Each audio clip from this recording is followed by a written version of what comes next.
মহারাজ, আসন্ন দিনে জলাভাব মেটানোর একটাই উপায়, তা হলো প্রজাদের উপর কর চাপানো। মহারাজ, আমার ঠাকুরদা বলতেন, যা মেলে মূল্য বিনে তার মূল্য কে আর জানে। আমরা যেহেতু জলের মতো এত মূল্যবান সম্পদ বিনামূল্যে পাচ্ছি, তাই একে গুরুত্ব দিতে শিখিনি। সবাই মিলে দেদার জলের অপচয় করছে। জল শেষ হয়ে গেল নাকি? এই জানো তো, গ্রামের সব জলাশয়ের জলস্তর না নেমে গেছে, পুকুরও শুকিয়ে গেছে, কুয়োতে জল অনেক নিচে চলে গেছে। কি যে হবে কে জানে। এই বছর তো বৃষ্টি হয়েছে কম, তার উপর মানুষজন জল ব্যবহারের চেয়ে নষ্ট করে বেশি। দেখি, মহারাজকে বলতে হবে।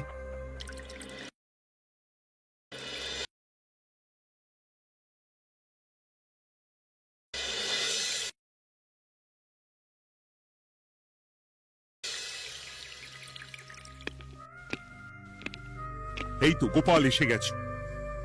শুনেছো, রাজ্যের সকল জলাশয়ে শুধু শুনিনি, চাক্ষুষ দেখেছি, আর এর কারণ ও তার সমাধানও ভেবে এসেছি মহারাজ। তুমি কি বলতে চাইছো সেটা বলো না খোলসা করে। মহারাজ, আসন্ন দিনে জলাভাব মেটানোর একটাই উপায়, তা হলো প্রজাদের উপর কর চাপানো। মহারাজ, আমার ঠাকুরদা বলতেন, যা মেলে মূল্য বিনে তার মূল্য কে আর জানে।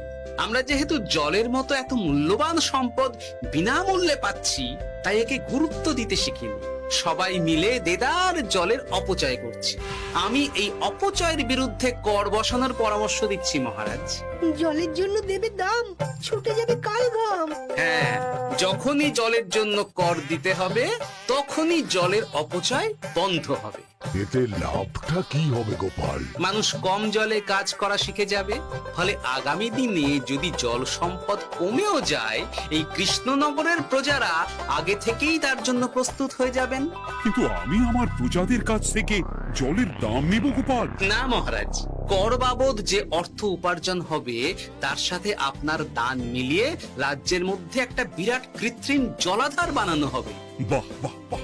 যেখানে বৃষ্টির জল সংরক্ষণ করা যাবে মহারাজ। এতে সারা বছর ধরে আর কোনো জলের অভাব থাকবে না মহারাজ। গোপালের প্রস্তাব বড় ভালো লেগেছে। আগামী দিনে ইতিহাসে এই কর্মযজ্ঞের কথা লেখা থাকবে বলেই আমার বিশ্বাস। আর তাই আমি গোপালকে এই মুহূর্তে 50টি স্বর্ণমোহর উপহার দেব বলে ঘোষণা করছি। সাধু সাধু সাধু।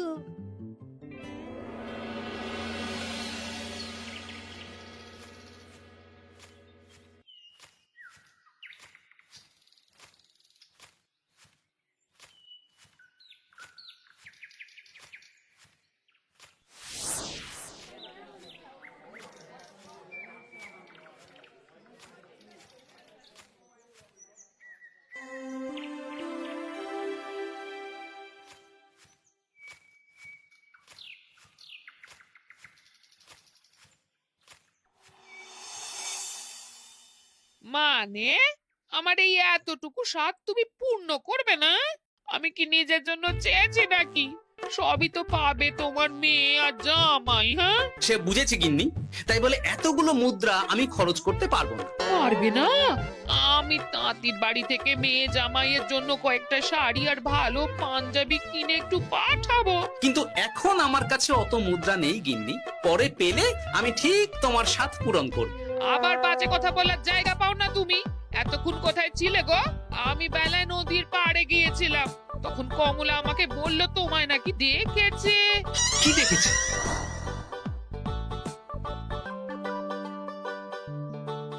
কোথায় গেল? এত বড় মুদ্রার থলে কি হাওয়াতে উবে গেল নাকি? এই রে, এ তো মহা ঝামেলা। কখন কি যে গিন্নিকে খবর দিচ্ছে সেটা টেরও পাইনি। বলি মুখে কুলু পাটলে যে বড়, বলি রাজা মশাইয়ের কাছ থেকে যে এত রোজগার করো, সেই মুদ্রা যায় কোথায়? আহ, কানের মাথা খেও না তো। আমি কি তোমার কোনো কিছুর অভাব রেখেছি? বলো একবার। খাওয়া পড়া কোনো কিছুর তো কোনো খামতি নেই তোমার। মানছি রাখোনি, কিন্তু তাই বলে আমিও তোমার স্ত্রী, তোমার গিন্নি গো গিন্নি, তাই না? আমার তো জানার অধিকার আছে নাকি যে তোমার উপার্জনের অর্থ করি সব কোথায় যাচ্ছে? জানবে জানবে, সব জানবে। এখন কিছু খেতে দাও দেখি, পেটে ছুঁচোয় ডন বৈঠক মারছে। না, এরপর থেকে আর মহারাজের কাছে উপহার পেলে ওইভাবে খোলা হাটের মধ্যে দিয়ে আসা যাওয়া করা যাবে না।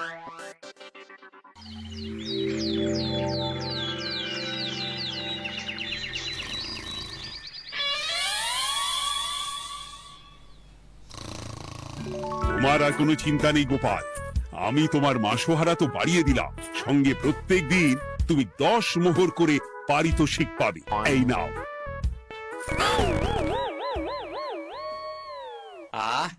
এই ভোরবেলায় একটা জব্বর স্বপ্ন দেখা গেল বটে। এই স্বপ্ন খুলে গেলে আর কোনো চিন্তা নেই। গিন্নি, ও গিন্নি, বলি গেলে কোথায়? গিন্নি, সারা নেই? ও গিন্নি, রাগ করলে নাকি গো? আরে এসো এসো, এমন একটা স্বপ্ন দেখেছি না যে তোমার আর কোনো চিন্তা থাকবে না গিন্নি। মোহর আর মুদ্রা একেবারে ঝরে পড়বে গো।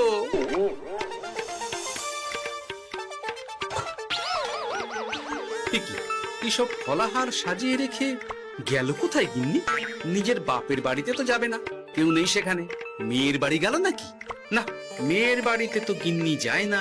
তাহলে না না, খালি পেটে এত ভাবতে পারছি না। আগে মুখ হাত ধুয়ে এসে কিছু খেয়ে নি, তারপর দেখি গিন্নি কোথায় গেল। না, গিন্নিকে তো কোথাও দেখলাম না। গেল কোথায়? যাকে আগে রাজবাড়িতে তো যাই, ফেরার সময় না হয় আবার খোঁজ নেব, ততক্ষণে ফিরেও আসতে পারে।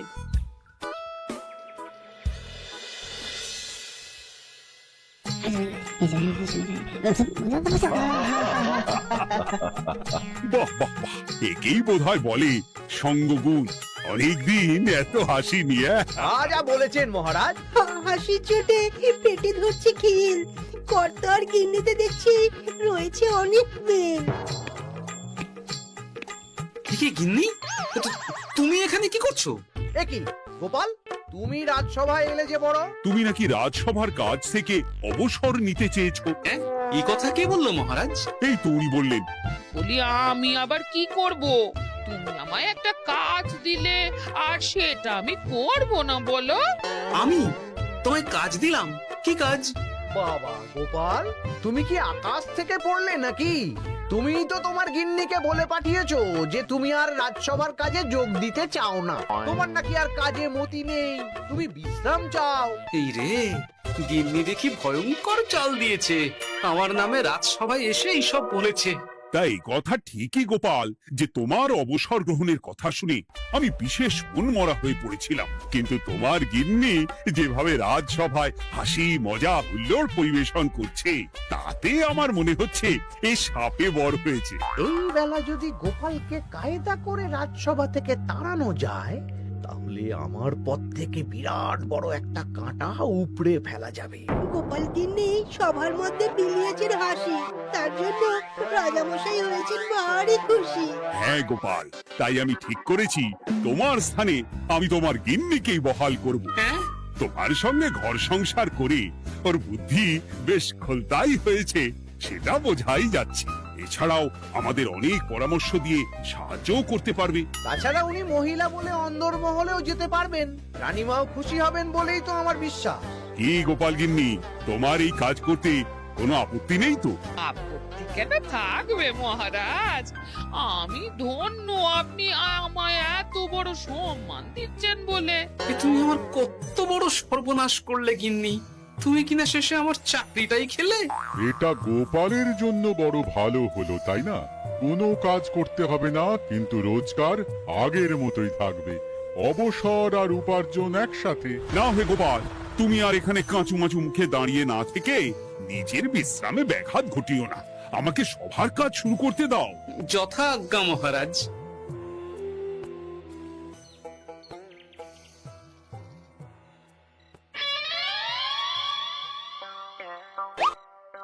মানে মহারাজ সমস্যার সমাধান করতে দিয়েছেন তোমাকে, আর তার উত্তর দেব আমি? কেন? তুমি আমার চাকরি খাবে আর তোমার সেই চাকরি রাখার দায় নেব আমি? হ্যাঁ হ্যাঁ, নেবে। মানে কাল রাজসভায় মহারাজের সমস্যার সমাধান করব, সেই মতো কথা দিয়ে এসেছি। হ্যাঁ, আগাম 10টা মুদ্রাও বাগিয়ে এনেছি। তার থেকে তোমায় একটা মুদ্রা দিলাম। এখন মানে আমাকে উত্তর বলে দেবে, না হলে আমি। কেন দেব? আমি পাবো একটা মুদ্রা, আর তুমি আমার কাছে উত্তর জেনে নিয়ে সেটাই বলে পাবে 9 মুদ্রা। কিছুতেই না। বলবে না? না। তাহলে ভালো করে শুনে রাখো, আজ থেকে ঘরের উনুনে হাঁড়ি চড়বে না। চাকরি তো খুইয়েইছ, এবার না খেয়ে প্রাণটা খোয়ানোর জন্য তৈরি হয়ে যাও। হ্যাঁ। ওরে বাবা, এমন কথা কেন বলছো গো গিন্নি? তুমি তো জানো যে খিদে একদম সহ্য করতে পারি না। এখন যদি তুমি এইসব বলো তাহলে আমার রক্ষে নেই গো। বেশ, তাহলে আমি যা জানতে চাইছি শ্বশুর শ্বশুর করে বলে ফেলো দেখি।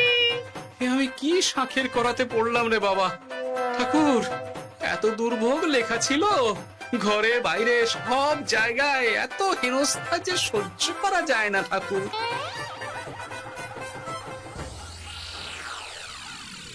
একেই তো বলে গো গিন্নি, মেঘ না চাইতেই জল। এতদিন কতভাবে চেষ্টা করেছি গোপালকে রাজসভা থেকে তাড়াবার, আর গোপাল নিজেই কিনা রাজসভা থেকে পালিয়ে গেল। সব বলছো? তোমার শরীর ঠিক আছে তো? শরীর মন সব ঠিক আছে, তবে গোপালের বদলে কাকে বহাল করা হয়েছে শুনলে তোমার মাথা ঘুরে যাবে। কাকে? গোপাল গিন্নিকে। আমার কিন্তু বিষয়টা খুব একটা সরল ঠেকছে না গো। গোপাল ভাঁড়ের বুদ্ধি তো আর যে সে বুদ্ধি নয়।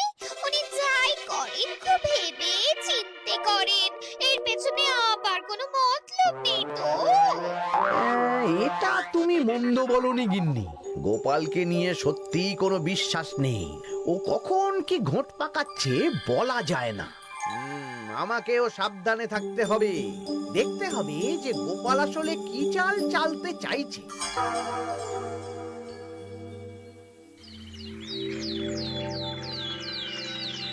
হ্যাঁ গোপাল গিন্নি, এই একটাই প্রশ্ন আমায় সারা রাত ধরে জাগিয়ে রেখেছে। মানুষ মরে ভূত হয়, ভূত কি মরে? তাহলে ভূত মরলে কি হয়? মানে মহারাজ, এই প্রশ্নের উত্তর আমার আজকে দিতে ইচ্ছে করছে না। হ্যাঁ, আমি না হয় আপনাকে আগামীকাল এই প্রশ্নের উত্তর দেব, ঠিক আছে? হ্যাঁ, গাছ থেকে পড়ে গেলে জাপটে ধরে ডালকে। আজকের প্রশ্নের উত্তর উনি দেবেন কালকে। না হে গোপাল গিন্নি, তা হয় না। এই প্রশ্ন আমাকে সারা রাত বিচলিত করেছে। আবার যদি আজকেও এই প্রশ্নের উত্তর না পাই তাহলে তো আবার একটা নিদ্রাহীন রাত আমাকে কাটাতে হবে।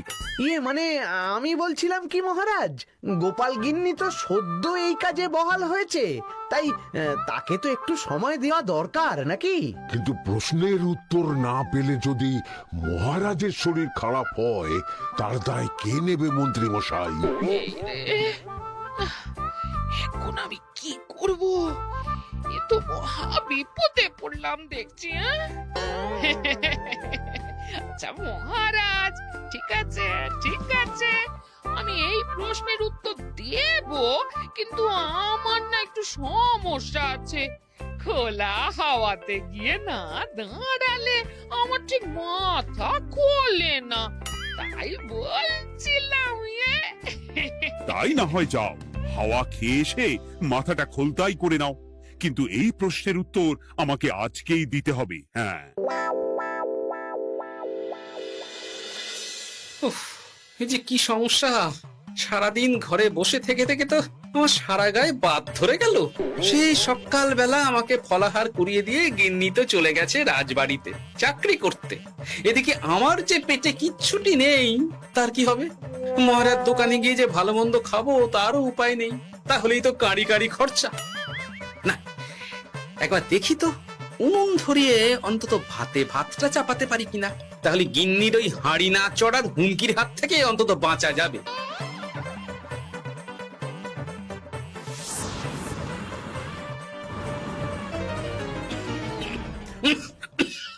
ও বাবা গো, ও বাবা, এত কেসে কেসে সোজা শেষ যাত্রা হয়ে যাবে আমার। না, এর চেয়ে না খেয়ে মরাও ঢের ভালো। দেখি তুমি বাড়িতে কেন? এত হাঁপাচ্ছ কেন? ষাঁড়ে তাড়া করেছে নাকি? আরে না গো, মানুষ মরে ভূত হয়, ভূত কি মরে?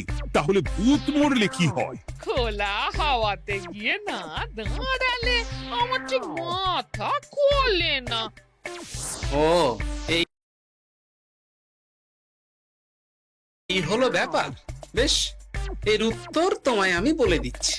ভূত মরে প্রথমে এক ঝুড়ি অন্ধকার হয়, সেই অন্ধকার হাওয়াতে উড়ে বেড়ায়। এক সময় সেই অন্ধকার পাতলা হতে হতে কুয়াশার মতো হয়ে যায়। ব্যাস, মিটে গেল। ব্যাস, মিটে গেল। যদি রাজা মশাই এই কথা বিশ্বাস না করেন, হ্যাঁ? তুমি হলপ করে বলবে, আপনি যখন মরবেন একদম মিলিয়ে নেবেন মহারাজ। এর চেয়ে এক পা এদিক ওদিক হয় না যেন। হ্যাঁ, এই না হলে তুমি গোপাল ভাঁড়, হ্যাঁ? বুঝেছ তাহলে? এই তুমি চিন্তা করো না, রাজবাড়ি থেকে ফেরার সময় আমি তোমার জন্য অনেক অনেক বাজার করে আনবো, ঠিক আছে? এই আমি যাই। এ তো ভারী মজা হলো। মহারাজ তক্ষুনি প্রশ্নের উত্তর চাইলে গিন্নি এইভাবে সেই রাজবাড়ি থেকে দুধ দাঁড়িয়ে ছুটে আসছে উত্তর জানতে। আমাকে তুমি একটা চাল দিয়ে কুপকাত করেছে তো গিন্নি। এইবার বুঝবে কত ধানে কত চাল।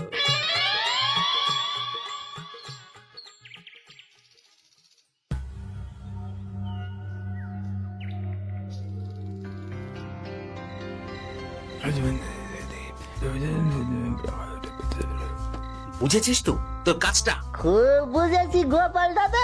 নেই, এবার লেগে পড় দেখি।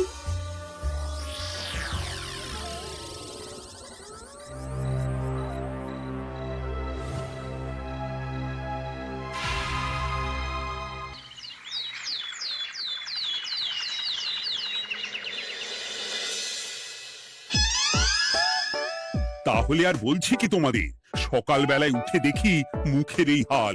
এই কাণ্ড কি করে হলো মহারাজ? আহ, তার আমি কি জানি।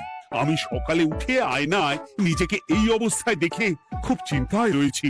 গোপাল গিন্নি, আগে মহারাজ, গোপাল থাকলে যে কাজ করতো সেটা তো তোমাকেই করতে হবে, বলতে হবে এর সমাধান কি। হ্যাঁ মানে মানে আমি হ্যাঁ হ্যাঁ, আমার মনে আছে। তোমার তো আবার হাওয়া না খেলে চলে না। যাও যাও, তাড়াতাড়ি হাওয়া খেয়ে এর উত্তর নিয়ে এসো।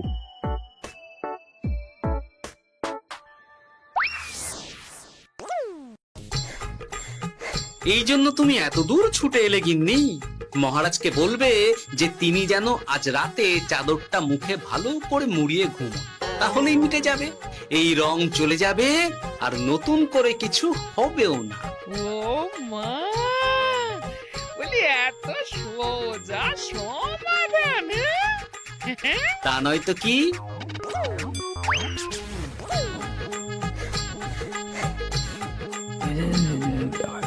কাল সারা রাত আকাশে একবার দেখলাম চাঁদ উঠেছে, আর একবার দেখলাম ঘোর অমাবস্যা। এর কারণ কি? একই রাতে দুই তিথি হয় কি করে? মানে আর একটা সমস্যা, হ্যাঁ, এটা আগে বললেই তো হতো মহারাজ।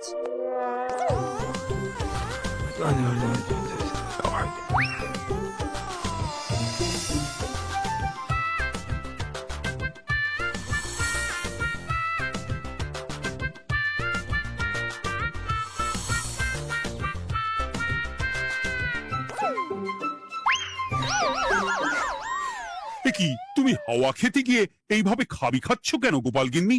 এর কারণ আমি জানি মহারাজ। সে কি কাণ্ড! তুমি কি করে জানলে? গোপাল গিন্নি মোটেও হাওয়া খেতে যায়নি মহারাজ, সে গেছিল নিজের বাড়িতে গোপালের কাছে আপনার বলা প্রশ্নের উত্তর জেনে আসতে। মানে গোপাল গিন্নি তার মানে আমাকে ঠকিয়েছে? তা জানি না মহারাজ, তবে আমার মনে হয় এর পেছনে গোপালের কোনো গভীর ষড়যন্ত্র আছে, না হলে সে এমনটা করবে কেন?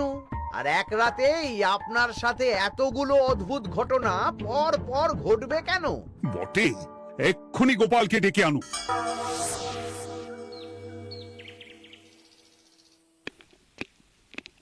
না মহারাজ, আমি সত্যি অবসর চেয়েছিলাম, আর তাই আমার গিন্নি আপনার কাছে এসে বলেছিল। ওর কোনো দোষ নেই মহারাজ। না মহারাজ, আমি মিথ্যে কথা বলেছি, হ্যাঁ। উনি আপনার কাছ থেকে পাওয়া সোনার মোহর নিয়ে বাড়ি যান না, তাই আমি ওকে শায়েস্তা করতে এই ফন্দি করেছিলাম। আসলে মহারাজ, আমি আপনার কাছ থেকে পাওয়া সোনার মোহর জল প্রকল্পের কাজে লাগাবো বলে কিছু জনকে নিয়ে একটা দল গঠন করতে গিয়েছিলাম। আর তাদের কাছেই ওগুলো রেখে এসেছি। এটা যদি আমার দোষ হয় তাহলে আমি ক্ষমা প্রার্থী মহারাজ। সাধু গোপাল, সাধু তোমার উদ্যোগ। এই কাণ্ড!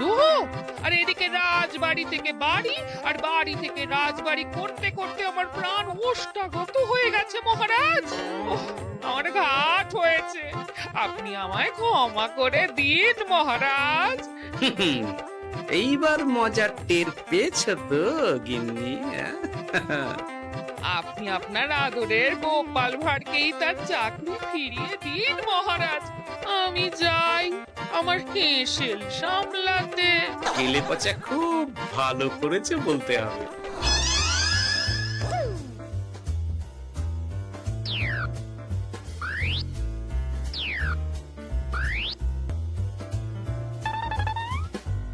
তবে মহারাজ, অমাবস্যা পূর্ণিমা সব আমার বুদ্ধিতেই কেলেপচা করেছিল। আপনার ওই মুখের রং, ওটি একটি বিশেষ রং যার আয়ু একদিন, তাই ওটা এমনিই মিলিয়ে গেছে। হ্যাঁ, সেই বরং ভালো। তুমি তোমার গিন্নিকে নিস্তার দাও গোপাল। তাছাড়া আমিও আমার গোপালকে ছেড়ে আর থাকতে পারছি না। যথা আজ্ঞা মহারাজ। আমারও যে আর এই অবসর ভালো লাগছে না মহারাজ। গোপাল ছাড়া রাজসভা যে লাগে ফাঁকা ফাঁকা, তাই তো আবার চাকরিতে তাকে বহাল রাখা।